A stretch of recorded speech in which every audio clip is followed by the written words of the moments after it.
So Gary, let's start at the beginning. Where did you get your passion for construction? Was there a moment early in your life which sort of shaped your direction?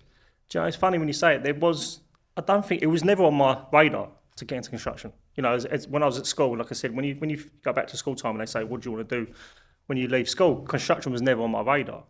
I suppose it fell into my lap unnaturally. So when I left school, I worked at McDonald's whilst I was at college. So ironically enough, I was doing IT, which I was absolutely, well, I thought I was good at it, but I was actually useless at it. And I didn't, it's not something I wanted. So once I sat in that college for 6 months, I was like, this ain't for me. I then worked at a factory for a little while. And then I was fortunate enough that my brother's father-in-law was a plasterer and he needed a labourer. So he said, look, come work for me. See how it goes. It was honestly no interest in me. I didn't have parents or anyone in my family that was in construction to lead me in that direction. There was never any in that way. But then obviously I've got this opportunity to come on and be a labourer, and that is where my journey started. I started on as a labouring. Again, never intentionally thought that I'd ever be a plasterer. It was just that I was going to be there as a labourer. I'm going to pick up buckets of muck and sweep up and what it may be, and then naturally it just progressed from there. One of the things I think what led me from that was I'm a bit of a stubborn person, and I think I can do everything, and there's nothing's going to stop me from doing it. And I was like, do you know what? I actually think I could do this a bit more. And then I started learning a bit more. Rob, who taught me plastering, sort of progressed me as much as he could. But ultimately, my issue at the time was I was a good labourer. And when you're a good labourer, he didn't want me to lose as a labourer. So he didn't want me to become a plasterer, because then he's got to pay me more money, or I'm going to go off somewhere else. So he didn't really want to push it too much, but naturally I just kept pushing myself. And I think that's when it started for me, and I was like, do you know what, I can do this, and this is going to be what I'm going to do now as my career and for the rest of my life. Although ironically, it didn't end up being the rest of my life. Although I'm still within the construction industry, obviously it led me into the training side of it. And what was it in your early life that made you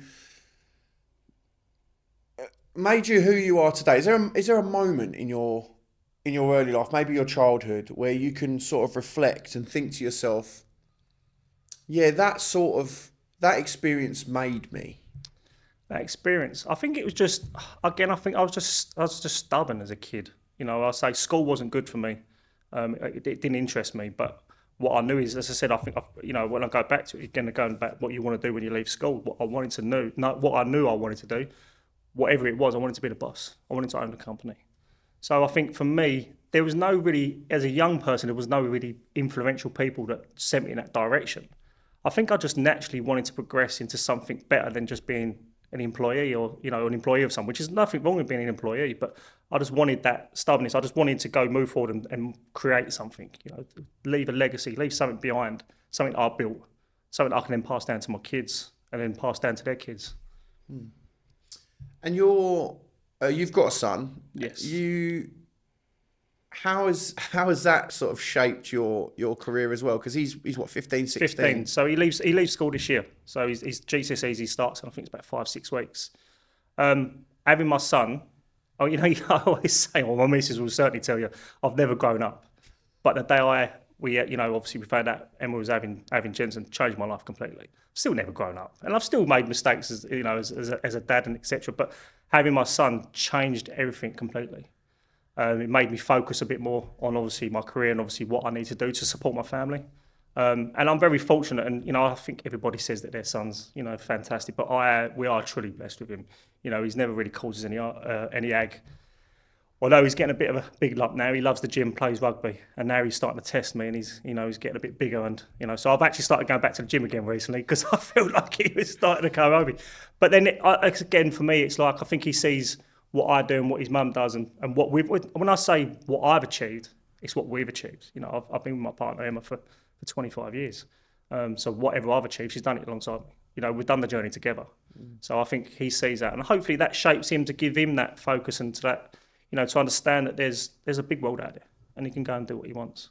And if he wants to be a personal trainer, and I'm like, fine, go be a personal trainer. And then I love not something I've ever said to him, and he was like, but once I've done that, I want to open up my own gym. Fine, if I can help you with that, and hopefully I can support him with that. So hopefully naturally that's just progressed. What I'm trying to achieve in life is just naturally embedded into him, and hopefully he goes in that same direction as well and becomes a a young business owner. He's just got to realise that he's going to probably end up losing his hair, get many grey hairs and sleepless nights. But he'll grow something for himself and for his family and so on and so forth. And hopefully that mindset travels through the next generations going forward. So let's talk about the next generations. Let's start with education. So you're quite outspoken. You're quite an outspoken person on social media, especially LinkedIn and around, and around that sort of area. You own a training company. Correct. You've said you have a passion to help the ones who get left behind in a traditional education. What do you think that the current system struggles with and struggles to support them? How do you think that the current system is failing? The system's old. We don't adapt. We've not moved into the future side of it. One of the biggest things for me that I've noticed in education, and we go into school sometimes and I talk to some of the teachers, the passion for teachers is gone because they've just got this curriculum they have to follow. This is what you've got to do. This is every day step by step. The passion gets dragged out of them. When you haven't got teachers that are passionate, how do you expect your students to be passionate? Now you need to be able to put that your heart into it and really love what you're doing. And there's some fantastic teachers out there that work for these schools, but unfortunately they've had that passion dragged out of them because they've got to follow this curriculum. The curriculum doesn't work, and it's quite a controversial thing when I say this, but schools are designed to create employees, not employers. And then there's nothing wrong with obviously creating employees, because ultimately without employees you don't have employees, and without employees you don't have employees. But what we need to be doing is putting into these kids that there's a bigger world out there. Entrepreneurship, going and open up your own business and that. Why is that not being taught and developed in schools? They do some business studies, but it's not what's needed. Understanding how to understand how to work financially, how to manage your money, how to open up a bank account, how to open up a limited company if you need to be. I find that if a kid's a dreamer and he says that he wants to own his own business or he wants to be a YouTuber, what it may be, I feel that gets pushed down. And it's like, no, you've got to just go and work in an office, or you've got to go and be an accountant. Of course, all of that's needed. But ultimately, there's a bigger world out there. Let's put the passion back into the teachers. Let's put the passion back into the students, and also teach what's relevant. I think we still teach our curriculum is still from the 90s. We're not moving forward with the modern world. Whether we talk about media, why are we not pushing media and how to open up a YouTube channel, how to do podcasting? It's a big part of our world. Whether we like it or not, media is a massive part of our world now, and it's not going anywhere time soon. It's going to keep growing and growing. There's opportunities for these young kids to do something they love. What they say, if you go to work loving what you do, you never work a day in your life. I love what I do. It's stressful, but we need to instill the passion. We really do. For those people maybe listening or watching this,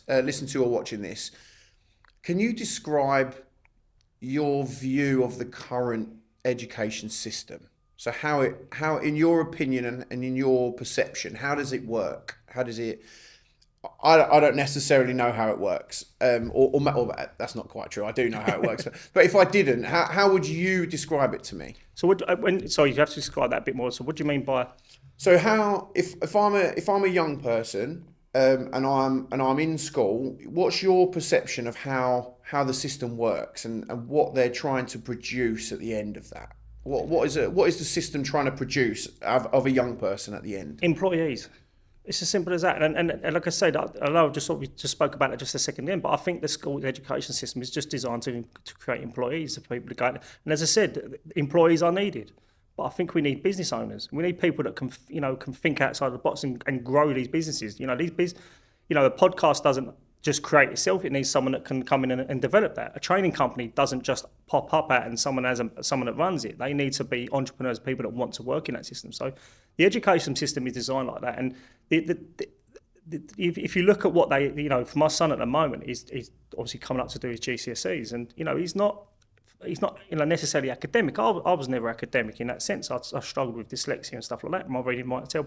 My hand mind's shocking. It's probably the one thing I've always been bothered about in my life. But we don't work on what someone's good at. So in a school system, if you've got a child that's that is really focused on PE, for instance, they're a very good athlete, why not push for that more than anything else?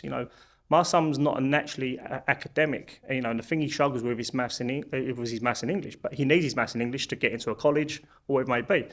But then he's still learning other parts of education that are not important, and they're pushing that more than anything. You know, although he plays rugby, the PE is not really a part of his curriculum, believe it or not. It's not something he really pushed on, although he's now going to be a personal trainer. But then reduce that a bit more and push more on the maths and English. I just think we focus, obviously everyone learns at different rates, everybody's got a different way of learning. And I know it's hard for a school or a teacher to pinpoint every single student and adapt the curriculum to that person. We understand that's not possible, but I think there's a lot more we could do. Do I have all the answers? Of course I don't. You know, but there are people I think we need to look at in a modern way. I think people just need to step back a bit, look at the education system, go, right, what needs to be changed? Let's stop being stubborn. We don't like change. We do not like change in this world. Like we just like, no, that's how it is. That's how it's staying. No, like we need to step back and go, right, what do we need to change? What do we need to make better? Improve kids' mental health, you know, whatever it may be to help them on their journey. So this education system needs a good kick up the backside. It's as simple as that. So if you were the education secretary, I've just promoted you now, right? You are now Thanks. The education secretary. Well done. You're earning a lot of money every year. If you could, you don't have all the answers. You're open about that. What answers do you feel you do have? How would you change it? You know, if Gary Stringer could change 1, 2, 3 things about the education system and training, what would you change? What would you change for the positives? The two things for me is putting the passion back into teaching, and also allowing the teachers to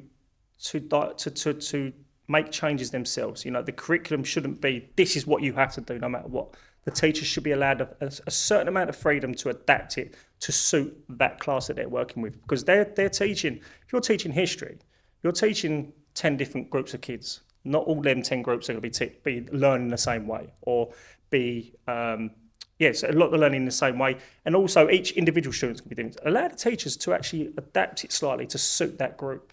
You know, and like I say, and I keep saying it, but the biggest thing for me is having that passion back into teaching again. And you talk to a lot of teachers now. It's almost like a conveyor belt, schools now. You know, it's one group in, one group out, one group in, one group out, and the teachers are like robots. You know, they've not got that. You know, even I think when I was at school, it almost felt like the teachers didn't even really want to be there. You know, it was just a paycheck. You know, they got paid and they went home. And I'd love to see, and you hear some people talk about their teachers who really influenced them, and you know, it was really great. But for me, I think it's, let's say, you want to see all these teachers come in, want to be there. You want to be passionate, want to teach that child, and show them the direction and get them through, and not be like a cattle conveyor belt all the time. Just a quick one. Give me a second to tell you about the proud sponsor of the Hodcast, Site Ready Solutions. In construction, a world where time is tight and quality matters, there's no room for passengers. Site Ready Solutions are changing the game. They're not just getting people into the industry, they're getting them ready to deliver from day one. It all starts in the community, attracting local people who might never have thought of themselves being on a construction site. Then they're given real training, hands-on, hard graft, and to high standards. They're placed where they're needed the most, with the right mindset, skills, and the ability to be productive from day one. Then, importantly, they're retained through ongoing support and mentoring through progression. Because Site Ready Solutions don't just build workers, they build teams, they build trust, and they build futures. From street to site, they're helping everyday people become site-ready professionals, productive, prepared, and proud from the very first day they step on the job. Site Ready Solutions, local people, real skills, day one impact. Visit sitereadysolutions.co.uk and see how they're rebuilding the future of the construction industry, one person at a time. Thanks for listening. What does that look like, though? Because it's easy for us to sit there and go, yeah, they need to be passionate and they need to be, you know, they want to be there and they want to enjoy their job. But what does that look like? Obviously, over a period of time, there's maybe been some erosion of joy and passion. How do you see that getting injected back into a teacher? I don't know. It's an hard question to answer. I suppose that's from an individual teacher's point of view is what they do. But I think it's a hard question to answer. I don't know if I actually even know the answer for that. fair. Yeah, I think it's hard because every teacher's like when I teach, and trust me, from when like I said, I was never naturally academic, and I certainly wasn't I wasn't a bad student in the sense I was rude or anything, but I just didn't want to be there. For me to get into education was not something I ever expected to do. It was never going to be on my radar.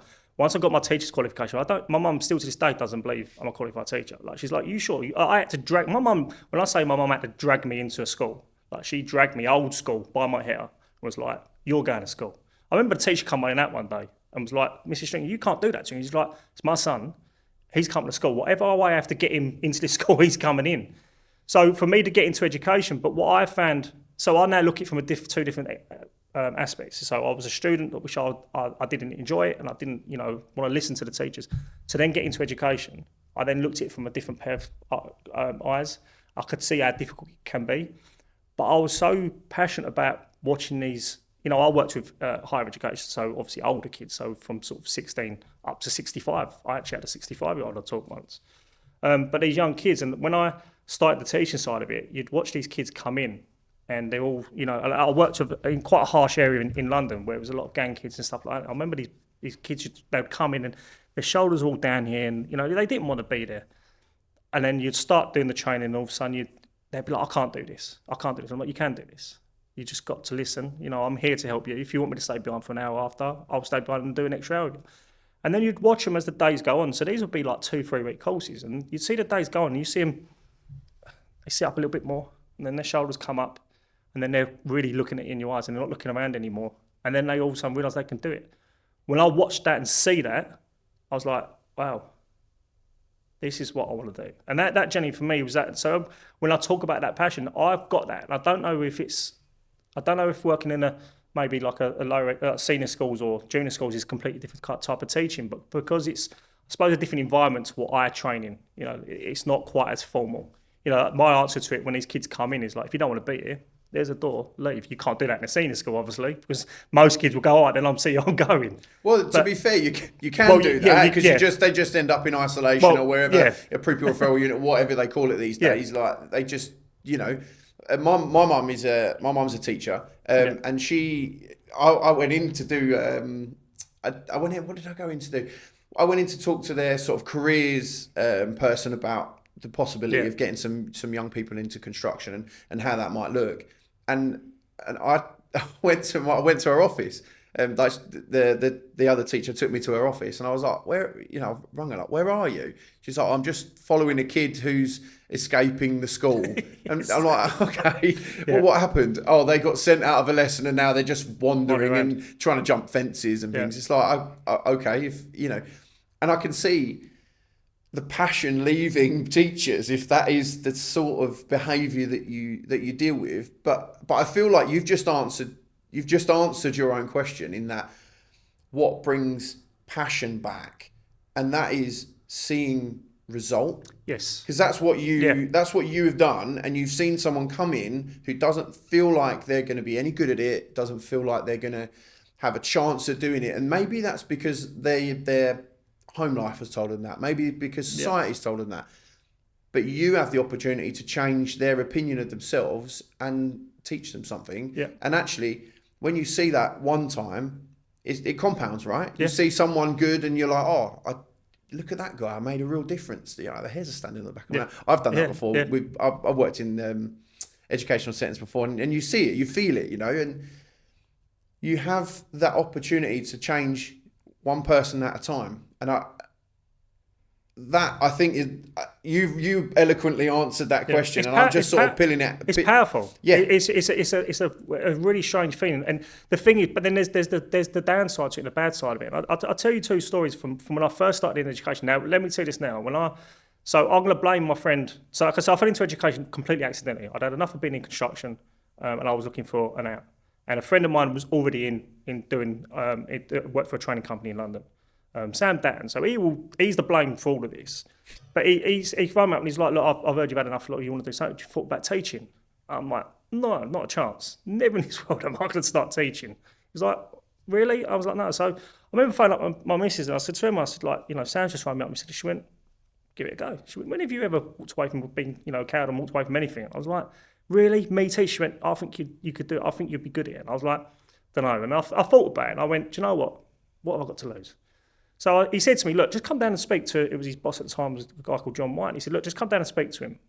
So I went and met him, drove into, it was Elephant and Castle. So I went in there and met him, start talking to him. And as I say, I'm anyone will see this now, I'll tell it how it is and I'm outspoken. You know, it's not arrogance, it's just I've got an opinion, you know, and it's as simple as that. You don't have to accept it. I'm not saying I'm right all the time, but I have an opinion. And we were talking about the education system, saying how it's broken, and I was talking away, and I was just this, that and the other. And then I left, so I was there for about an hour and a half. I left, and I remember being on the phone in the car talking to him, and I said to her, I went, yeah, I told him this. She went, why can't you just shut up? She said, why have you always got to be so opinionated? And I was like, well, it is what it is. And I remember Sam come up on the call again. I said, look, Em, I'll call you back. And then I'd only left for about half an hour, and he went, John said, can you start Monday? And I went, what? He went, John said you can start Monday. I mean, he wants you now. And I was like, I don't know, Sam. I really don't. So back and forth, like back to Emma again. And I was like, they've offered me the job. She was, you joking? She went, after all of that you just said, and they've offered you the job. She went, what do you want to do? And I said, I don't know. She went, she said, I think you do it. And she said, no, you know you're going to do it because you're not someone to back away from it. And I was always told, like I said, told I was never going to achieve anything. Now all of a sudden I've got an opportunity to be the teacher. I went, yeah, let's do it. And I got chucked in at the deep end. Let me tell you this now. I'd done 2 days shadowing Sam, and then Sam went, oh, I've got a meeting to go to tomorrow. And then the next day was another meeting, and the next day was another meeting, and that was it. And I was like, what am I doing? And I just winged it, I suppose, at the beginning, and then naturally just progressed into it. But I sort of went off slight subject there, but when I said about the good and the bad points of it, when we were saying about when you see these kids, they come in and they think they can't do it, and they're for whatever reason, and then you see them achieve it, there is the good and the bad side. And the first group I ever caught, there was a young boy, he was 17 at the time, and been in a lot of trouble. So being in Elephant Castle was quite a big area for a lot of gang kids and stuff that was around there. And he come in, and he was the same thing. Like I say, his shoulder was down, and it was about a week into it. You can see, he gave me a lot of attitude, and I was like, look, there's a door, leave. You don't have to be here. If you don't want to be here, go. And he did. He walked out. Next day, he come back, to be fair, and he was like, look, I'm sorry, I want to do this. Unfortunately, the following week, I think I got to about the third day in the week, I noticed he hadn't been in for a few days, and said to one of his mates, where is he? And he was like, oh, don't worry about it. I was like, what do you mean? So we left it anyway. I pulled him aside, laughed, and what's happened? Unfortunately, he'd been at court on I think it was the day before, on the Monday, and it was up for a charge where he'd got caught with ammunition from a gun that was then attached to a murder or an attempted murder. And he was looking after the ammunition because he wouldn't give the person up. He actually went to prison. It was his 18th birthday. He actually got sentenced, which I found out after. Never seen the kid ever since. Hopefully, he'd done the sentence. I think it was 4 years or 5. I can't remember exactly now. He got a fair bit of time for his age. And then by the sounds of it, from what the story was told, it wasn't even something he'd done. It was just, obviously he was in the wrong place at the wrong time. To see that broke my heart. I thought this young kid is just, because I could see him all of a sudden starting thinking, I can do this. And then it just got taken away from him just like that over something, which was serious, but should never have happened. But then you get, so there's a downside to it because you can't help everyone. It's not possible. The world just don't work like that. Then there's the good side of it. And there was another guy, he was actually from Liverpool. And he had moved to London because he'd met a girl, had a baby together. They'd split up. Again, he was quite heavily involved in gangs and stuff. But he was a similar age to me. He was only a few years younger than me. But he done his course, absolutely smashed it. I mean, he started off a little bit slow and he was a bit like, oh, don't really want to do this, don't really want to be here. But ultimately, once he realised he could do it, he actually smashed the course. And then we ended up getting him a job with a big scaffolding company. And so we passed his course, got him with a scaffolding company. It was only meant to be like some work experience, and then he stayed with him. Never see him again after that. And then it was quite a few years later, it was 4 or 5 years later, I was walking through Elephant and Castle and I heard someone shout, Gary. I turned around and I see this lad coming towards me and I was thinking, I just knew the face but I couldn't think of who it was. It turns out it was him. And he went and he shook my hand and he went, I want to thank you. And I went, what? He went, I'm still working for that company. He said, and I'm back with my missus, who I had the kid with. He said, and I'm living the best life. He said, I'm away from the streets. He went, thank you. I went, listen, you don't. And it was nice to hear that. It really did. It was like, it made me feel absolutely fantastic. But ultimately, I said, don't have to thank me, thank yourself. I just guided you. I'll give you the tools to do what you need to do. But ultimately, it was on you. You could have just easily gone back to what you did before, but you chose not to. So thank yourself for doing that. But I said, but for me, it was like, so that's where you see that the good and the bad side of it. And I think if you go back to the senior schools and that again, it's hard because you're dealing with students that you want to help everyone, but unfortunately you just can't. But you've got to take the wins as much as you can when you do get the wins, and try not to concentrate on some of the losses. Unfortunately, you are going to make losses. There is going to be losses in you can't help everybody. What's the phrase they say in it? You can only lead a horse to the water, but you can't make it drink it. You can give them the tools. Give a man a brain, you can't make him think. Exactly, yeah. You give them the tools, and it's up to them to achieve it after that. There's only so much you can do. I think we're becoming in a world where we feel that we have to do everything for everyone. That they have to have everything handed to them. How are you going to ever survive in life if everyone's handing everything to you on a plate all the time? You've got to go through trauma, and you've got to go through the bad stuff to get to the good stuff. We can't wrap them up in cotton wool. We've got to let them find their own feet, make mistakes to get, to move forward.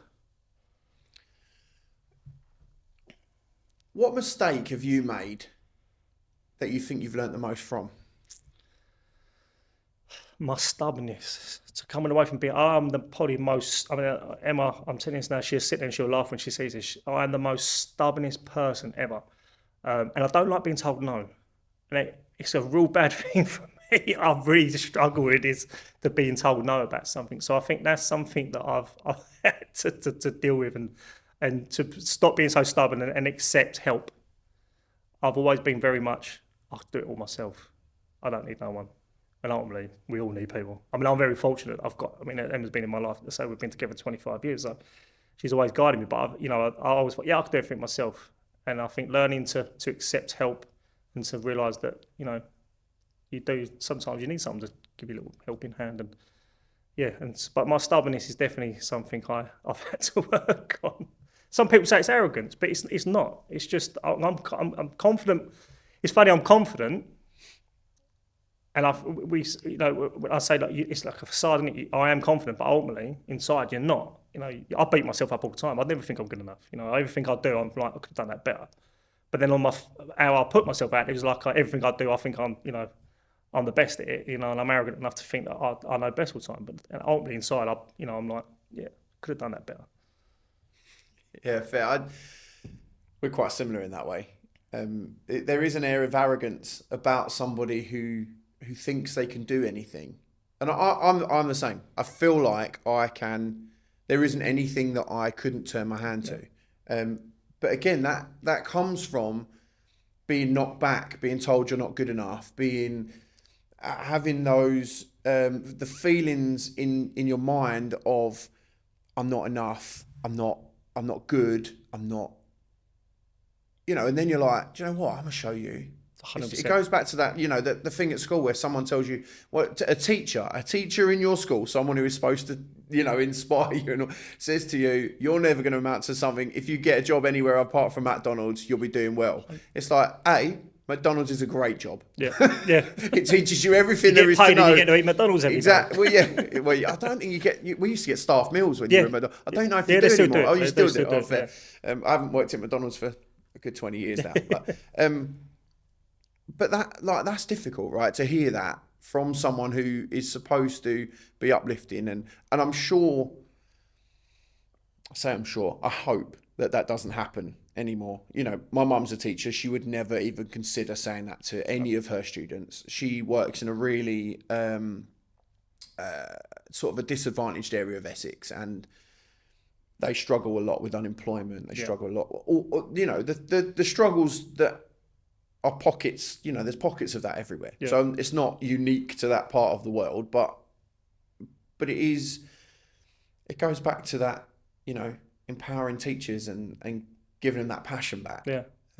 Which is really interesting. But you are a champion of change, if you will, and we've talked a little bit about your LinkedIn outspokenness, but I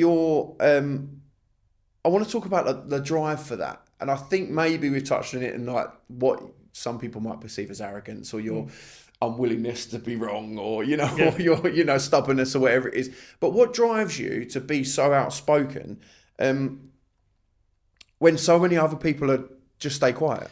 I think we live in a world now where people don't want people to hear other people's opinions, and I think it's quite sad because ultimately everyone deserves an opinion. You know, you've got to be arrogant enough to accept that you're not always going to be right. You know, and I'll be outspoken. It's funny because I'll go into some meetings with some, you know, the local authorities and stuff like that, whether it be on a Teams call, whatever, you know, whatever it may be, and then it'd be like, anyone got any questions? And the second they see press my button for a question to come up from me, some people go, oh, here we go. And I don't ever want to come across like I'm trying to dictate to someone that this is what you should be doing, this is what's wrong. But ultimately, I look at it from, you know, because I work in education, I'm working with some you know, the younger generations that are struggling because they don't learn in a normal education environment, and they've not achieved their GCSE, so they can't get an apprenticeship or whatever it may be. I look at this and I'm like, I look at it because I was that kid. So I've got, in my opinion, I've got the know-how, the experience and the understanding of what it is to be that kid, and then I'm now looking at it from an employer's point of view because I've been an employer, and then look at it from the education side of it as well. So I'm going to have an opinion on that. Am I saying that what I am saying is 100% right? No, but it is my opinion. I think we quieten people down now. We don't like people being outspoken. No, you go on Facebook and you say a certain thing, and you'll get your account shut down because it's not politically PT or whatever it might be. We have a right to an opinion as long as it's not harming anybody. You know, physically, like in any way, whether it's racism or whether it's, you know, prejudice or whatever. We have an opinion. Let's let people talk. Let's talk to these kids. You know, talk to the kids. Talk to the teachers. Let's get their opinion on this. You know, having people from the education system coming on something like this, like a podcast, and talking about how they feel and what it can be, how it could be better. The more people that talk about it, the more open it's going to be, and the more we've got an understanding of how we move forward. If people don't talk, change is never going to happen. It's as simple as that. If people haven't got an opinion telling you what's wrong and what's broken, how are we ever going to adapt and change anything? Have you ever had a time where your voice has been too much? Or maybe even not enough? Well, Emma would probably tell you that nearly every day. I mean, it's funny because I always say that if someone talks to me about something, expect to have a reaction to it. You know, I'm going to give you my opinion on it. You can't talk to me about, you know, something that's going on and not expect me to just sit there and just stare at you and not say nothing. You know, I'm going to give you my opinion. And like I said, I'm not dictating to you and saying this is what I'm right and that's it. You know, I'm not saying I am already right, but ultimately, these discussions need to happen. People need to be open and honest. And like I say, I do feel that we tend to try and quieten people down now. We don't want people to have an opinion, you know, or like I say, or you become across, oh, you're arrogant or whatever. But no, I've just have an opinion, you know, and you have an opinion, and that person I'm talking to has an opinion. The child that you're trying to teach has an opinion. The employer has an opinion. You know, whoever it may be, we all should be talking together, and that's how I think. You know, that's how things change. And I agree. I think a lot of the time at the moment it becomes like a footballification. Like I can't possibly be seen or agree with you because you're that team and I'm this team. You know, I'm not conservative in many ways, but I'm a conservative. You're Labour, or you're Green, or you're Lib Dem, or you're Republican. You're Democrat. You're a scaffolder and I'm a bricklayer, or you know, whatever it is. I can't. You know, it feels like at the moment we live in a world where you can't agree with someone who's not on your team. Yeah. And I personally think that that's detrimental to society, because actually I do agree sometimes with people who I disagree with. Yeah. I don't have to agree with everything that they say, but 100%. But I can agree with things that I think maybe they're right on. And I think it takes a certain amount of humility to do that. And so do you feel like you have... I keep saying it, you are quite outspoken and you don't even apologise for that. And that's one of the things that I really like about you, both in person and online, is the lack of sort of apology for I am who I am, I hold these feelings, but you also hold them like you should hold sand. If you hold it too tight, it comes out. But if you hold it sort of lightly in your hands, it stays there and people can add to it and take away from it. Yeah. You know, but how do you feel that, you know, do you get comments online that sort of, we know what the online space, social media space is like? People say things that they wouldn't ever say in person. And have you ever had that sort of happen in your sort of sphere of influence? I've always been I don't think anything I've ever said, whether it's on LinkedIn or social media or anything about what I have an opinion about, I've never had anyone come at me and say, you know, you're completely wrong and, you know, you should be saying this. You know, it's almost because I think sometimes you'll get someone that put a like on it or something. And I think that's personal. When they do that like, it's almost like, that's exactly what I think, but they're not brave enough to actually say it. And like I said, and I would accept if I've made mistakes where I've said things and actually I look back at it and I'm like, yeah, actually that's wrong. I've worded it wrong, because I don't always word it correctly, or my opinion may come out slightly different to actually what's in my brain. What's in my brain is completely sometimes what different comes out of my mouth or I type. So it's like I say, I would accept if someone says to me, actually, have you thought about this? Or this is another direction. And all of a sudden, but that's how thought process works. And then that's how, you work together, don't you? You do your conversation, you'd be like, actually, I never thought of it like that. And then your opinion would slightly change. And that's what I think we need to be open to do, is to open to change and open to discussions and accept that. And I will say, I would accept if I'm not always right. So if someone says to me, I go, actually, yeah, all right, fair enough. I'm not arrogant enough to say, no, what I've said is that's it. I'm digging my heels in. That's it. No, it don't work like that. You've got to accept that, other people's opinions matter, and then they say listening to other people. But we do tend to shut. It's like I don't do politics. I say I'm not clever enough to really understand it, but I don't do politics. I don't care who's in power. All I care about is the person that's in power is doing what they said they're going to do. If you look at, I'm Basildon born and bred, and Basildon's going through some major changes at the moment. And you look at the politics side of it, and most politicians, all they want to do is slag off other politicians. And I'm like, stop concentrating on trying to cloud that politician that was in there before, saying everything they've done was wrong. Move forward. Stop moving moving backwards. Let's move forward. Now you say you're going to make a change, then make a change. They're never going to work. But then ultimately, surely you're all trying to get the same end goal. Whether it's whatever party that's in charge, are you not all trying to achieve the same thing? Should you not all be just doing the best of what's your constituents, the people that are underneath you that you're meant to be for? I don't care what party you're from. If you say you're going to do something, go and do it. If you're going to build more houses for people, go and build them. If you're going to bring in more schools, go build more schools. Although that's a controversial thing if there's loads of houses and flats going up, but the infrastructure's not being put in place for it. We can all discuss that. There's not enough doctors and not enough dentists. It was just on this morning saying you can't get a dentist appointment. There's not enough schools, whether it's junior schools. There's not enough shops, but ultimately, if you're going to say that you're going to do something, do it. And like I say, politics is not something I'd get into. I'm me. I just want to make a difference. We just want to help these young kids, boys and girls, move on and create their own futures and their own families. In case you didn't know, in construction, trust is everything.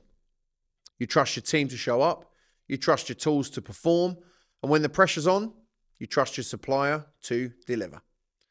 That's where Grayson Building Products come in. They've been doing this since 1921, and they've built more than just a business. They've built relationships, expertise, and a reputation that is earned, not claimed. With over 50,000 products in stock and a team of specialists who genuinely understand the craft, Grayson is there. Not just when you order, but when things get complex. It's more than just a price. It's partnership. It's peace of mind. If you want a supplier that moves like part of your team, visit grayson.gb.com and see what real service feels like. In terms of that, how do you see the future of the construction? We're talking a little bit about politics and house building and the lack of dentists and all that sort of stuff. So from an education and training point of view, where do you see that going? Because we have a skills gap, construction skills gap, but we have a skills gap. Everything you've just, doctors, there aren't as many doctors. Yeah. Nurses, there aren't as many nurses. Dentists, there aren't as many dentists. Bricklayers, there aren't as many bricklayers. Scaffolder, name anything. Yeah. We could walk out of this room now, name anything you like. Yeah. There aren't enough. So where do you see that leading, and how do we change that? When we say there's a skills gap, we say about there's not enough people coming into construction. When we talk about this, what we don't realise and what we really don't say is that actually how bad it is. I mean, it is in a real bad way. Trying to entice the younger generations into construction industry now is difficult, mainly because it don't start early enough. Where we're trying to embed it into them that construction is a good industry to be in. Going going back when I first started my career in the training industry, was working with schools in London, and it was like, you go to careers day, you would never see anyone pushing construction. And I'd be like, I don't understand why. Why are we not pushing construction? Oh, we want you to be a solicitor, we want you to be a lawyer, but we want you to go work in an office and do IT. None of your jobs exist if you ain't got construction workers, because you won't have an office. You won't have the roads that lead you to get to your office. You won't have the train lines. You won't have, this, that, and the other. We need construction workers, and you can earn extremely good money. We don't push it enough in the schools. They are starting to do it more so now. My son's school are quite lucky that they've got a construction department, and they are pushing that side of it now. But ultimately, we don't seem to. There seems to be like a cloud over being a construction worker, like it's like a low end job, like it's it's not as good as being a solicitor or a lawyer, what it may be. Listen, there's not one construction worker that can't earn good money. As a labourer now in London, you can go and earn probably £150 a day. Where else can you go and do easily? that? I mean, you could go 10 minutes down the road. We have got building sites 10 minutes down the road where people are earning £150 a day, shoveling bricks from one place to another. And where are you going to go do that anywhere else? So and I think a lot of it is, so we need to start them a lot earlier. We need to start like early senior school, first year, second year senior school, where we start talking about construction and showing them that journey and showing them that that's an opportunity. Pushing that more so, like I say, schools now. Let's say my son's school, and there's another school that I know that does push construction as well. That should be embedded in the curriculum. Construction, why shouldn't it be? Like I say, without all these other jobs don't exist without construction workers, because none of the infrastructure would exist. So I think we need to push that a lot more. It's funny, and the other thing is the biggest problem we get now is that when I teach these young kids now, I say to them construction is hard work, physically hard work, mentally hard work as well.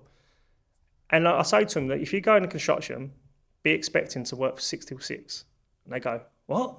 6 till 6? And I'm like, if you're working in London, you're going to be getting a 6 o'clock train to get into work for 7:30 or whatever it may be. And then you're going to leave at 4 or 5 o'clock to get home for 6 o'clock. And they go, I don't know if I want to do that. I'm like, well, if you want to be in construction, it's reality. And you might work 6 days a week. It might. When I was on the tools myself, I'm a plasterer, but a bit multi-trader, I've done a bit of everything. But I used to work 7 days a week. Because I had to. I mean, mainly because obviously it was one of my smaller companies I had at the time. So unfortunately, I didn't have everyone else to rely on. I had to do it myself, and I worked 7 days a week. And when you say this to these people, but we've earned good money out of it, and we've had some nice holidays and whatever it may be.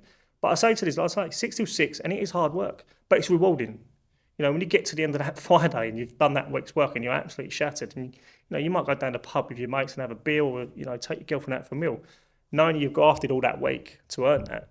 It's pushing that back into these kids and saying them that, there's a reward at the end of it. And also look at the bigger picture. You might only be a labourer at the moment, earning £150 a day. I say only, that's good money for someone that, 18 years old, 150 quid a day, just, for labouring. But then look at the bigger picture. Like I said, when I first started, I just thought I was going to be a labourer for the rest of my life. But naturally it progressed into me. I didn't do it traditional way. I didn't go into an apprenticeship or go to college to learn construction. I learned it on the tools, on the ground as such. So showing them that they can do this, and obviously look at the bigger picture that in 5-10 years' time, you could be earning £300 a day, And then now all of a sudden, that's a good career. And then if you want to go and open up your own, if you're a bricklayer, for instance, you want to go and open your own brick company, why not? You want to go open up a plastering company or a house builder, whatever it may be, the option's there for it. We just need to show them that option is there. And it's just. Construction's been good to me. I think I'm happy to be off the tools, if I'm honest. My body's knackered. I've got bad shoulders and a bad back, but and I think it's quite worrying to think if you are in construction, which is so physical. Your retirement age now is what, 67, isn't it? I don't even know what it is. I think it's 60, something like that. 67, 68. Yeah. It's crazy to think that you'd still have to be grafting at 67 years old. That's quite that. I think that's probably why I then come from construction, went to the training side, because I thought I don't want to be, in my 60s, still out there grafting like that. That's why I looked for another option. Not to say, I know there's a guy that was in my life, Rob, that I said who taught me originally. It was his original boss, John. He was still floor screening. If anyone's ever done floor screening, trust me, that is some of the hardest work you will ever do. He was in his 60s when he was still doing it. And I remember him saying to me, and I said, give up work, like retire. And he went, the day I give up work is the day I die. Simple as that. And it was. He actually, because unfortunately he went down, I think he got dementia and stuff like that, and that's when he had to stop working, and unfortunately he passed away now. But it was. This man was like, I used to watch him. I remember he come and done a job for me once in Kent, big old floor it was on a farm on a big barn. And when I went to go start, he went, "Get out of the way." He said, "Get out of the way." He said, "I'm fed up watching you." And he got in it, and I was like, "I'll get in, John." "No, get out of the way." And he just cracked on. And I watched that. To watch that for me, I was like, "Yeah, that's a real that's a problem geezer that is he's getting stuck in." And I think again that's lost. Just that graft, that real get up and every morning and work hard is a little bit lost in the generations coming up now, I think. We've got a guy. We've got a guy we call the legend. And he's 70. I think he's 71 or 72. And he was a hod carrier forever. He's been a hod carrier forever. He's now a forklift driver, but he also is a hod carrier. Yeah. But he'll out hod anyone. And I mean anyone. Still 71 years of age. He jumps out. He jumps out of the forks, runs up, loads it out, jumps back in the forks, goes back. And that's why he's called the legend, because he just is. He's always been that kind of character, that kind of person in construction. I think a lot of that's lost. You don't see this now. It's funny because I talking about it from an employer's point of view, and I think with the newer generation, but forget the newer generation. Let's talk about our generation as well. Is that we've got this thing.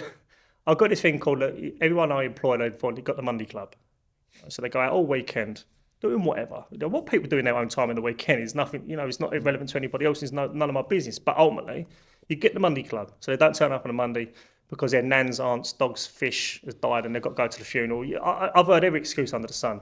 And then you get to the midweek and it's like, they've run out of money because they've done it all over the weekend. Can't get the train. Can you lend me some money? Which, I think any employer would be like, of course, yeah, I can help you out. Things are... But then it's Friday and it's like, they want to finish at 12 o'clock. They want to be in the pub by 1, whatever it might be.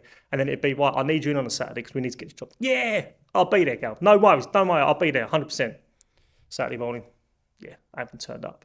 And I think, and the reason why I say it is, let's say when you talk about the likes of the legend that you just mentioned there, and then I talk about John, stuff like that's gone.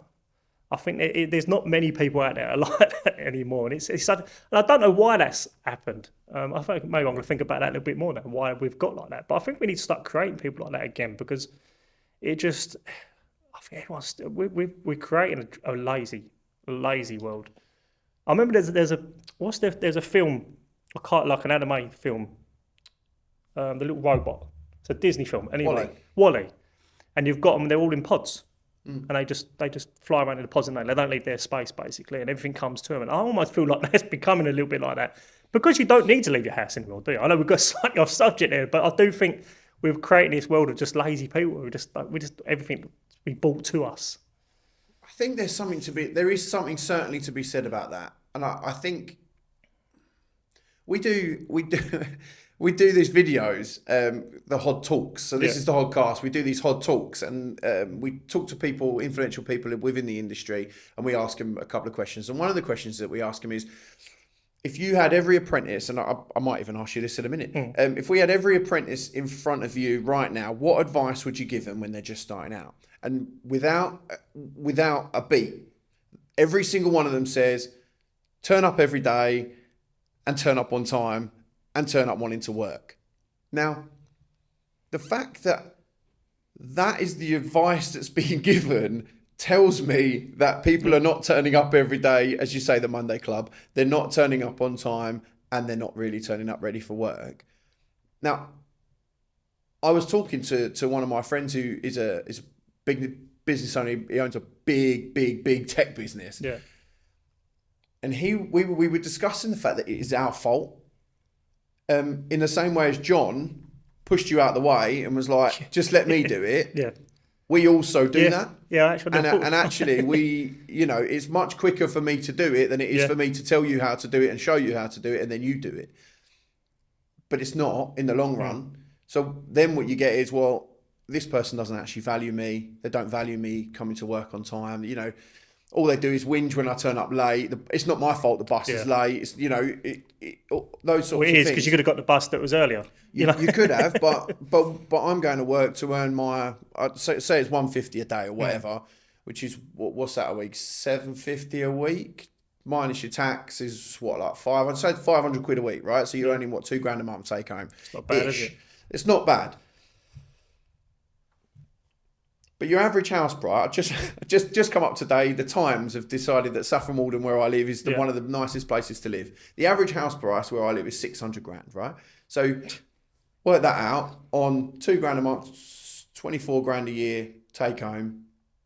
Well, if you're saving for a deposit on that house, even if you save, what is it? If probably you save 25, about 60 grand. Yeah, you're saving yourself. Yeah, yeah. but you're then having to save 20% of your income for 10 years to get a deposit for a house. It's crazy. Where I live is a particularly affluent area. Yeah. My house don't cost 600 grand. Don't get me wrong. It's considerably, probably half that. And I was really lucky. Very, very lucky when I started in construction and my wage increased. And I used to run a residential youth centre and got paid like barely minimum wage. Then to move into construction, which has a great sort of pay structure and people get paid, pretty well for what they do. But if the advice that's been given is turn up on time, like that's a pretty low bar. Yeah. You know what I mean? So how do we turn that around?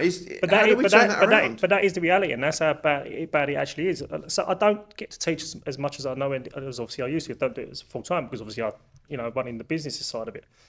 But I've been doing some teaching recently. But then every tech class I've ever taught, or every kid I've ever taught, is that, like I said, I can teach any student. No, there's not a student in this that you cannot put in front of me that you could not teach them how to hang a door, to plaster a wall, to paint a wall, to build a house. There's not one single person. You can teach them. Might take longer in some cases. One might take 5 years.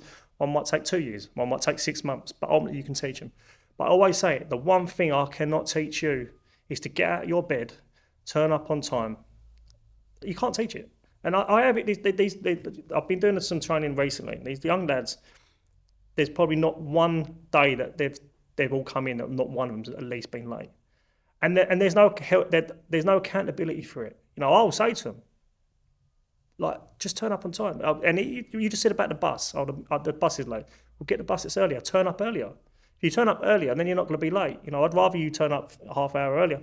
And I say this, and the reason why I say this, if you can't turn up for a training course that's 9 till or 10 till 3 or whatever it may be, how are you going to work 6 till 6? From an employer's point of view, I want to be able to recommend you to an employer. As it states right now, I wouldn't recommend you simply because I don't trust that you're going to turn up. It's not about your ability to learn. I don't care if you're, I don't care. I don't want you saying a harsh word. I don't care if you're dyslexic. I don't care if you struggle to take information. I don't care if you struggle and it takes you 3 years to learn how to hang a door. That's all stuff we can work on. There's nothing we can't do there. But if you don't turn up every day and you don't turn up on time, there's nothing I can do. It's as simple as that. And having that willingness to learn and that enthusiasm for it. You're going to have crap days. Of course you are. We all do. But ultimately, turn up every day. We need to hold them accountable, whether that's from the parents' side of it, whether that's from us, or the employers. We need to hold them accountable and not punish them, but make them accountable for that decision they've made to not turn up on time. My alarm didn't go off. Right? Well, do you actually need an alarm to tell you? You should just be getting up. Or if your alarm's going, it's going later. Put it on an hour earlier. So you're definitely going to be up and awake then. Yeah, it's a difficult one because I'm quite heavily dyslexic too, but my bills don't care about my dyslexia. Do you know what I mean? They don't give a toss. No. How good, how I either pay my bills or I don't, and and I have to turn up every day to work, and that sounds really like old school and really like harsh. And I never thought that I would ever be that sort of person, because I am all for people, having agency within their life and doing their own thing. And, a lot of my friends have gone travelling and stuff like that. I've never been travelling. I'd love to. I didn't get the opportunity because I didn't earn enough money. Yeah. And that's absolutely fine. Like, I'm not like, oh no, I didn't get to, it is what it is. But what's difficult is that people turning up on time, like, why? I guess the question is like, why should they? Why would they? We live in a time where I am almost certainly going to be poorer than my parents. and my kids are probably going to be poorer than me, relatively. And it only looks like a downward trend from here. So I am one of very few of my friends and peer group my age who have managed to buy a house. I'm really lucky. Yeah. I work in the construction industry and I have a good wage now. And my wife, she's the manager of a day nursery and she earns an all right wage, Nothing in comparison to the construction industry. No, but do you know what I mean? But for her industry, she's earning a very good wage. But the next generation down are not. Why am I going to bother going to work for someone else and make them some money, turn up on time, and end up no better off for it? I think it's. I mean, I completely agree. I don't completely agree with what you're saying. You are right in what you're saying, and it has gone to that. But ultimately, there is opportunities out there, and they can go and, although it's a lot harder to go and buy a house now, especially if you're self-employed. Anyway, I mean that makes it even harder just to get a mortgage. But ultimately, there's big change that needs to happen in the background. But we need to instill into these kids that there is opportunities out there, and they can buy a house if they want to, and they could go travelling if they want to. We just don't seem to do that anymore. We just seem to just let them do what they want, and it's like I say, it comes back to accountability again. It doesn't seem, and it comes down to silly things where we seem to want to do everything for them. And an example of this is that I get contacted by parents all the time.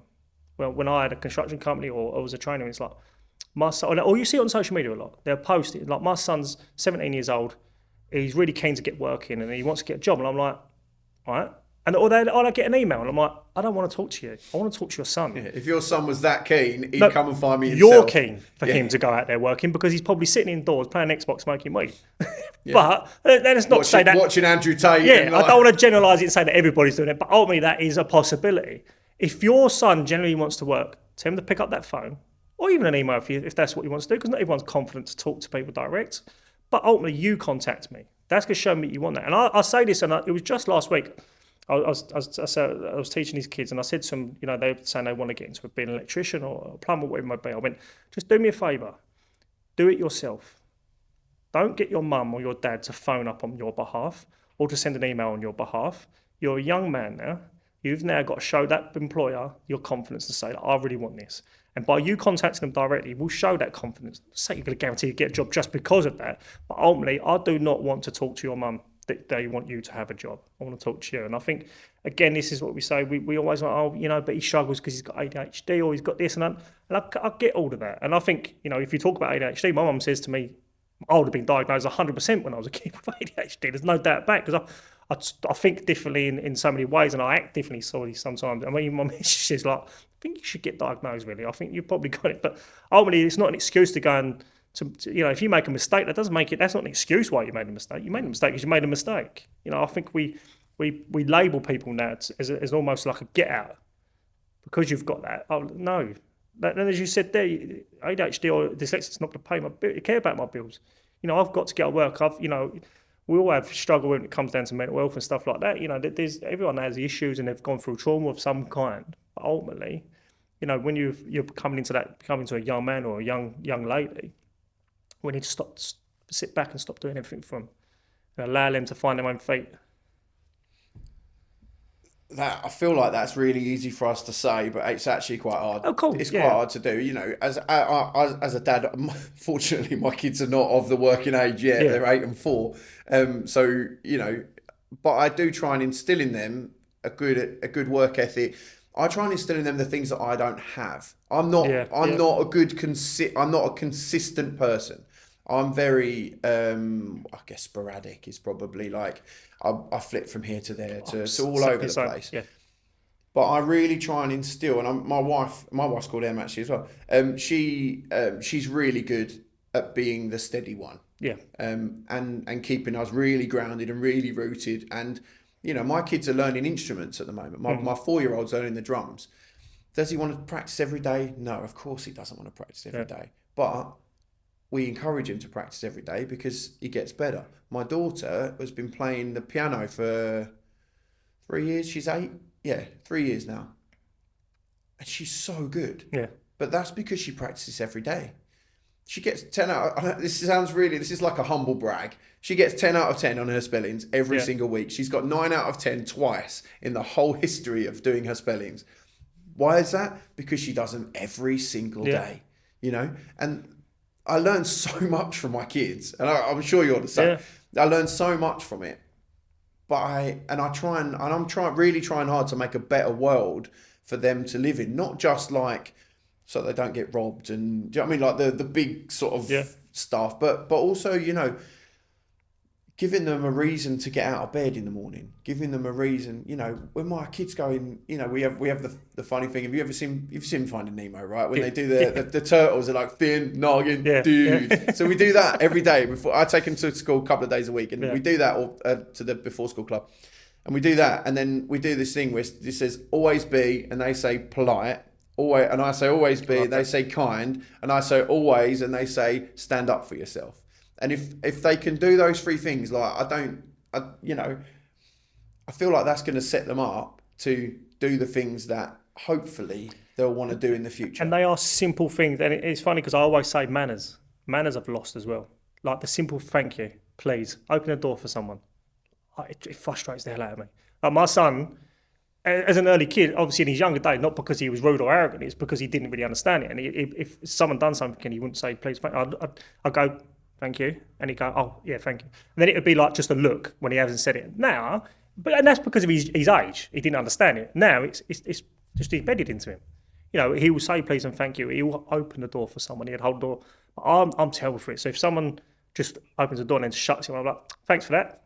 I have to make a point of saying it because it's such a simple thing to do. And I honestly believe if you haven't got the simple things of being able to say please and thank you, I think you're going to struggle with it in life. I really do. And if we're not making that simple thing, because it's such a simple task to do, you know, just say please and thank you. It's great. It's being grateful, right? Yeah. It's, in both directions. Grateful for being able to, thank you, and please. You know, those things.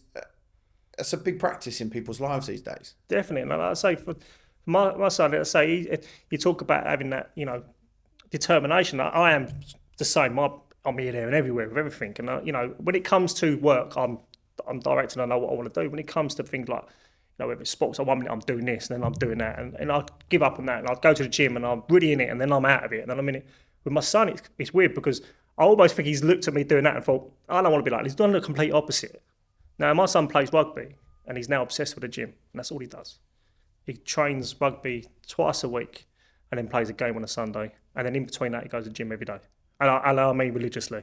He ain't got that from me. Let me tell you that now. And it's not from, maybe it's, my missus is like you said, she's the grounded one. She's the one that, no matter what, I don't think that she's probably had one day off sick in all the years I've known her. I mean, literally. Like, it's mad, actually. And that's not even an exaggeration. I don't think there's probably been a handful of days.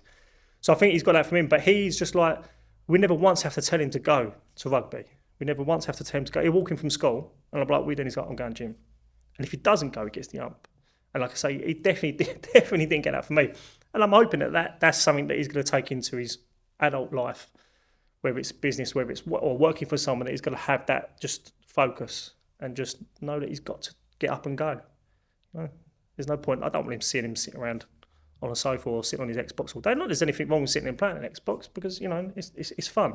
But ultimately, I want him to get out there. You know, if he wants to go travelling, for instance, it's something I always wanted to do. But, you know, so me and my missus got together when we was quite young. So it's just something we never did, you know. And then I wanted to open up my first business when I was 22. So that was exactly naff off around the world at 22 when you're trying to run a that business. was my focus. I look back now and I think hopefully my son's getting of age now. So once he gets a job and he's out, then we're going to go travelling. So hopefully, yeah. But, you know, it's like I say, that. But that's what we do as parents. You know, you've done that with your kids and we've done that with kids. And I suppose you've got kids bringing up kids now. You know, the age of a parent now is quite young. I mean, even when I was young, there was someone I knew, I think she just turned 16, you know, and that's not unheard of, you know, and it's not to say, you know, and I've known some young girls that have got parents at that age and have become fantastic parents, but you have got a generation of kids bringing up kids, and I think when you've not, and then their parents might have been quite young as well, so the maturity is not there to guide their kids, and I think that's a lot of, you know, when we say about the please and thank you side of it, you know, where it disappeared, maybe that's part of the reason, but it's a difficult one. I think we could go on for hours and days on what we think could change and what needs to be changed. But you just got to do one step at a time, innit? And like I say, you can only do your best for your kids. You know what we think's right, anyway.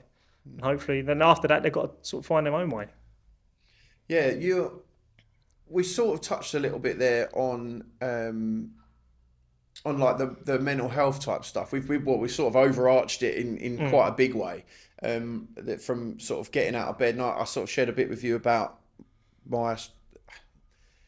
one of the guys I listen to. He's called Simon Sinek, super famous. He doesn't like mental health. He likes mental fitness. Yeah. Because mental health is like a goal to achieve, where you're never going to be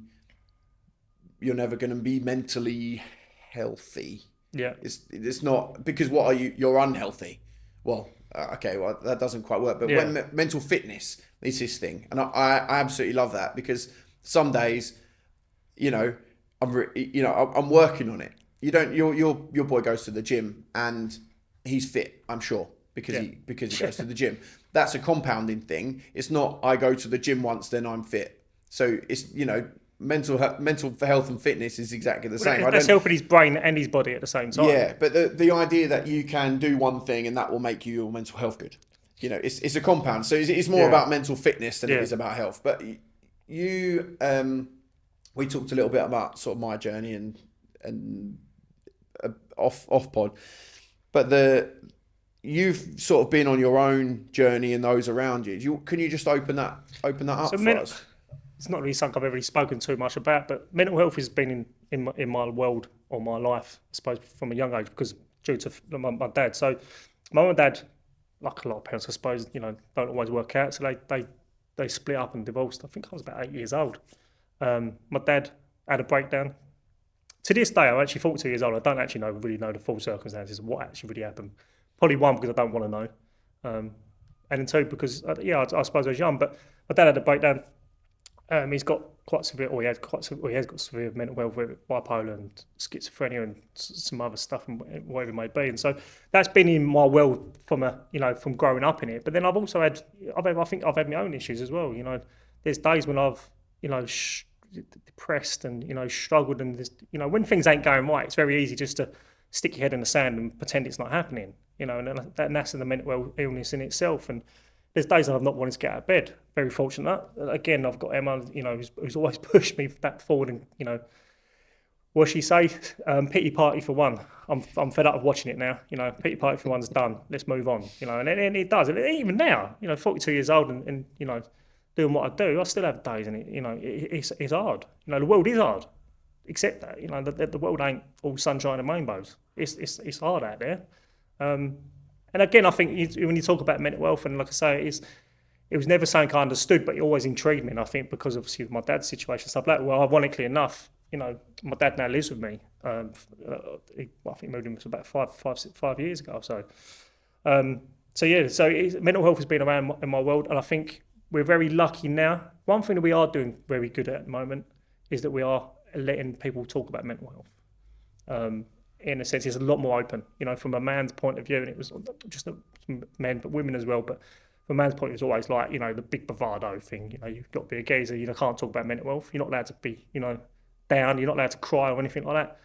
But it's good, we've got to accept that it's okay to not be okay. We are very lucky, and there's a lot of things, especially in construction. Death, suicide in construction is quite high. If you look at the statistics, I don't know off the top of my head exactly what they are, but they're quite high, and it's probably, I think it's the biggest industry for suicides, because it's a harsh reality. And then these things need to be spoken about, and I think, like I say, we do live in a one thing I'm lucky about at the moment. I think we are talking about mental health a lot more. When my dad's situation, all them years ago, it was frowned upon. Like mental health was classed like you was in a padded room type of thing, but it's not the case now. I think we've all got some sort of mental health, in us one way or another, and we've all got some sort of ADHD, and we've all got some sort of whatever. But the fact that we're so open about it now, and we're happy to talk about it, and conversations like we're having now, is key. To be able to battle through it, and having the right people around you, I think helps. Yeah, and we talk about it on site. We talk about mental fitness on site, and it is one of those things where, you know, we have Mental Health Awareness Week. And there's like a toolbox talk every day. Like I did a whole thing for our company and put them out every day, and we talked about it on LinkedIn and that, and then it sort of just goes away again for the other sort of 51 weeks, and then and the next, you know, come next year we'll have it again. And do you have any? Because obviously your dad lives with you, and that must bring its. I mean, he's probably on medication and stuff, I'd imagine. So. Well, he rattles when he walks, put it that way. No, that's good. But you obviously have some experience of dealing with people with sort of mental health issues, one being your dad. And I'm guessing there are other people you've worked with along, you know, in your career. Yeah. What do you see as sort of being a common denominator? I mean, your dad's probably an outlier because it's not something you sort of you develop, is it? You know, bipolar is not something that develops. It's something you have. But how do you think that people's mental fitness could improve? Talking, I think 100% is being, you know, to say accepting that not being okay is, you know, not being okay is okay. You know, I think talking about it is a really big thing, and opening up about stuff like that. You know, there's loads of mental health lines that you can go to now. Mental health is like I said, like we said, the world is hard. You know, paying any bills every day, going to work every day is hard. So it affects your mental health massively. And I think growing up in that environment with my dad, which would have had some damage to me personally, whatever way you look at it. And I remember being told, it's like, you was too young to understand all that. But ultimately, I didn't understand it, but it affected me, you know, as a young man. And I went through some, you know, anger issues and, you know, whatever it may be. But I think as you get older, you understand it from a more mature point of view and understand that, you know, things happen and, you know, no one's in control of it. You know, it's not something that happens overnight. It's just something that's chemically imbalanced in the brain or whatever it may be that leads to that. And it's not something that you can just turn around and say, you know, switch off tomorrow. You know, if you've got something severe as, say, schizophrenia, it might be, you don't just wake up tomorrow morning, it's gone. No, I think, in fact, it's something like that's never going to go. And I think even if you look at it on the lower end, if you've got, you know, say lower end, because depression is not a lower end side of mental health, it's still a severe thing. But I don't think it's something you ever get rid of. You know, my biggest thing for me is, I suppose my worst thing is I live in my own head. Like, I don't shut off. I do not switch off 24/7. You know, I'm a terrible sleeper because I'm constantly thinking about everything and running everything. Every scenario goes around in my brain.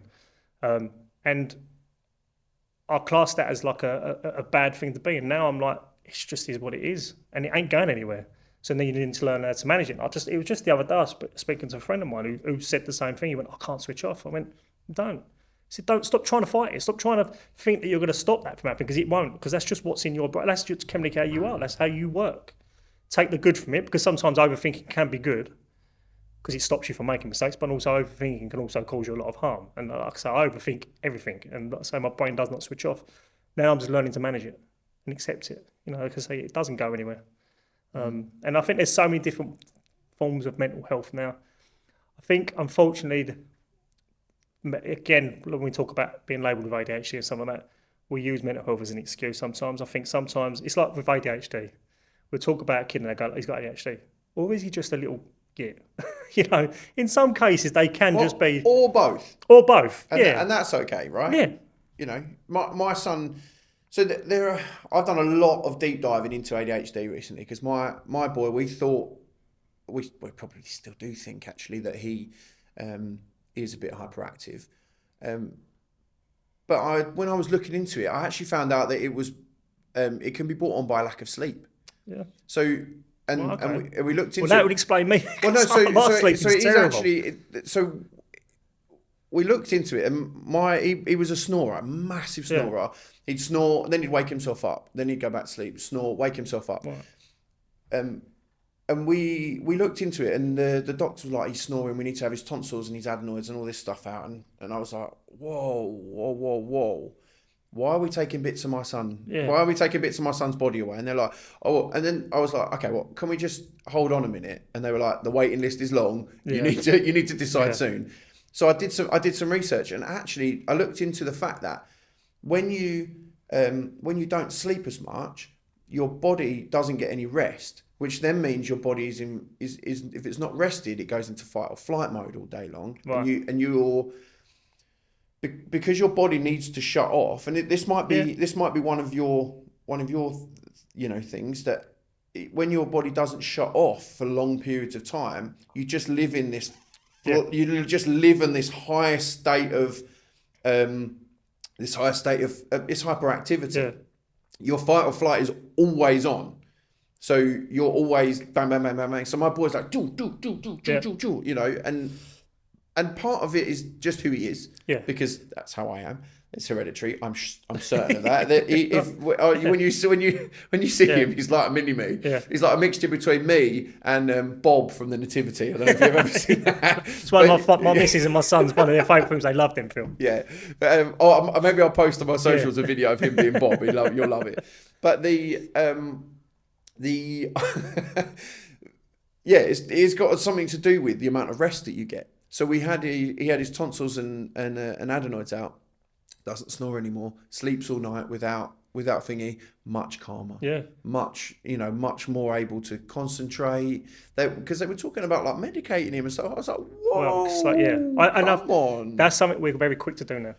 Yeah, and I'm for it. In some ways, I'm for it. Yeah. If and again, I don't do it with my kids enough. Like if I've got a headache, in fact, I don't actually do it. But if my wife's got a headache, she'll take paracetamol. Yeah. Right. I should do that more often, because why would you not? When my kids are ill, I don't give them Calpol very often, to be honest with you, like, or whatever, the same paracetamol. Whereas actually maybe I could have just given them some paracetamol. But to medicate is difficult, and I don't want to get into the weeds of that, but because I'm not a doctor, neither are you, so there's no point really. But it is one of those things where mental fitness can. There are a whole host of things that can affect it, right? Be it from medication, sleep, stress, or the things that life. They're the things. You have to sleep, because everyone has to sleep, and if your sleep's affected, then your work's probably affected. If your work's affected, then it's probably stressing you out. If it's stressing you out, then you're going to live in your own head. If you live in your own head, you're probably going to be depressed. If you get depressed, you're probably not going to be able to sleep. It's a chain. Insomnia. It's a chain reaction, isn't it? This whole thing opens out ahead of you, and as you say, talking about it is the thing that is really one of the most powerful. Definitely. And even if the younger kids, you shouldn't be just talking it just because you're an adult, but it should be embedded into the curriculum in schools to understand that there's mental health. There's a massive pandemic of mental health at the moment. And then it's like, it's like it needs to be opened up and talked about. You talk about the sleep side, it makes perfect sense. I mean, I've never dived into look into what ADHD really... And funny enough, I say this actually, and the reason why I say that, so I looked at it when you just said there about the sleep. Now, my sleeping's terrible. Absolutely terrible. Makes perfect sense that that's going to affect my day-to-day basis. Or going on a holiday once a year to recharge, is ideally needed. But there was a school that we went to a while back, and a lot of their students had ADHD.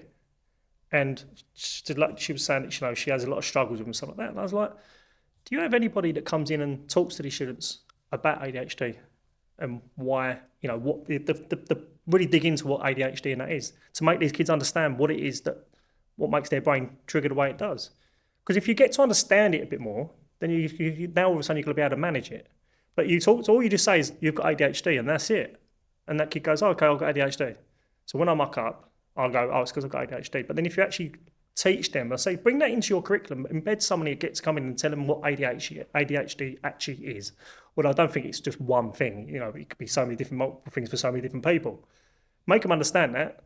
There's more chance that they're going to be able to manage it and then be able to move forward with it. Well, but one of the best things, and it's like, you can take anything and make it your superpower. 100%. Like, there are some of my friends who are diagnosed with ADHD, and they perform on a different level. Yeah. Because and they've made it their superpower. Like, they've put things in place to make sure they can focus. Yeah. But because of their ADHD, they're hyper focused. So like when they add a thing to focus on and hyper focus, it's like they are unstoppable in the thing that they do. And I find that on site when I walk around chatting to people, like they're hyper focused on our supervisors. Like some of them are they've got every single possible detail of every single manual that the NHBC have ever written in their brain. Yeah. It's like, how do you know all of these things on 50 different house types, on, you know, across 20 sites? You know, our contracts managers are the same. You are, you know, he's going to love the fact that I've talked about him on the podcast, but Greenie, if you've ever met Greenie, he works for us, and he, you know, he's very like, wee, but he knows his stuff. Yeah. He knows, you know, and every time there's a new thing that comes out, he'll post it in our group chat and he'll know about it instantly, and he'll have talked to everyone about it, and he can explain it to people. In his mind, it just must be absolute chaos, but that's a superpower. Yeah. You know, and I don't know why we need to actually, it's like we put everyone in a box, don't we? I mean, the fact that we have to keep saying that someone's got ADHD, does it actually matter? Like you said, it's a superpower in some way. Like I say, when I talk about mine, not so about ADHD, but when I say about I overthink everything, and I say I'm going to do this every day, I'm terrible for it, no, switch off. It's draining because of the fact that I overthink everything, but at the same time, it's probably saved me a number of times as well. And I think, but then that's fine. And like I say, when we talk about ADHD or whatever it may be, but it doesn't really matter. We don't need to single it into a box like it's some sort of something so different to anyone else. You think different. We're all different. You know, we all got different ways of learning. We've got different ways of thinking and passions and what we want to achieve. And just accept it. It's just a part of your life, and just and you know and make the good of it. Like you say, there's people in here that I know people that, like you say, that just absorb information like there's no tomorrow. Like for me, I have to really work at something. You know, I don't just look at something and instantly it absorbs into my brain. From a practical point of view, you go and show me how to pop a wall, I'd learn very quickly. You know, but from an academic side of it, I suppose, or absorbing information from reading from a book, it took me forever. But then you've got these people that are just like absorbing. I'm so jealous of that. Like the way they're able to just absorb that information, and I'm still looking at it, and all the words are all over the place, and it's like it takes me absolutely ages. But like you say, it is a superpower in so many ways. Look at the positive rather than the negative side of it. Yeah, I think we concentrate everything. We always concentrate on the negative, don't we? Let's be honest. I think as human beings, we always want to. We concentrate on the negative, not the positive. Well, it's because it's the thing you can fix, right? I guess. Yeah. You can't fix greatness. Like, okay, I'll be greater. Yeah. Like, or how am I going to be greater? I'll fix the negative bit. But we concentrate too much more on the negative, I think, don't we? Or we always try to find a negative. And like you say, I think we need to be, you know, looking more focused on what's good.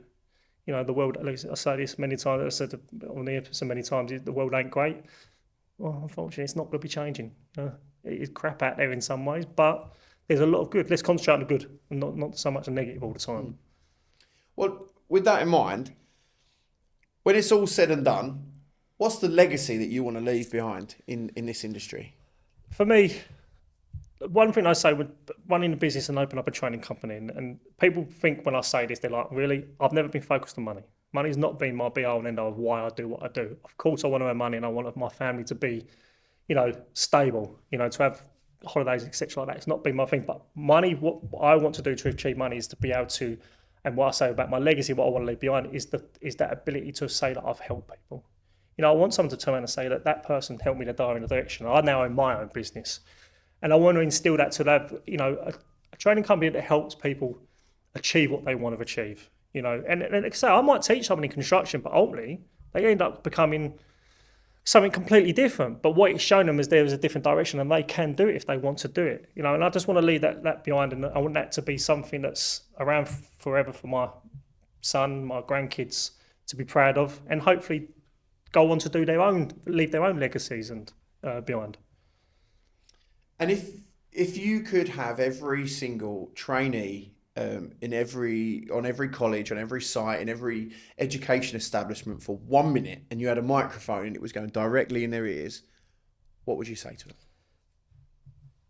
Don't be told that you can't achieve. Don't go back to saying I don't like being told no, but don't accept that whatever you want to achieve, you can achieve it. You know, there is nothing you can't achieve if you've got that focus and that determination. Don't let anybody tell you can't achieve it, because you can. Everybody's got it in them to be great, and accept that, and don't let anybody tell you that you can't do something. You know, one of my greatest things that has always led me is when someone tells me I can't do something, I'll go and do it. And for me, and for an example, I actually had a teacher that told me I'd achieve nothing, and I bumped into this teacher years later once I'd got my qualification, and he was like, "Oh, what are you up to now?" thinking that I was going to be doing nothing. I said, I'm teaching. No, you're not. Yeah, I am. And it was really arrogant with me, and I actually quite embarrassed myself when I said this, and I went, I bet I'm on more money than you as well. Because being in higher education, you got paid better than you would do in a senior school. It was quite arrogant and rude of me to really say that, but it was almost because he told me that I couldn't achieve it. I was like a bit of a F you type thing. And I say, so for me, it's that don't let anybody tell you can't achieve, because you can. If you want to go and travel the world, you can go and do that if you want. If you want to open up your own building company, you can go and do that. If you want to become a massive YouTuber, you can do it. So don't accept no, and don't accept, and accept that you can fail, but failing is what progresses you into making it, and into doing and to achieving what you want to achieve.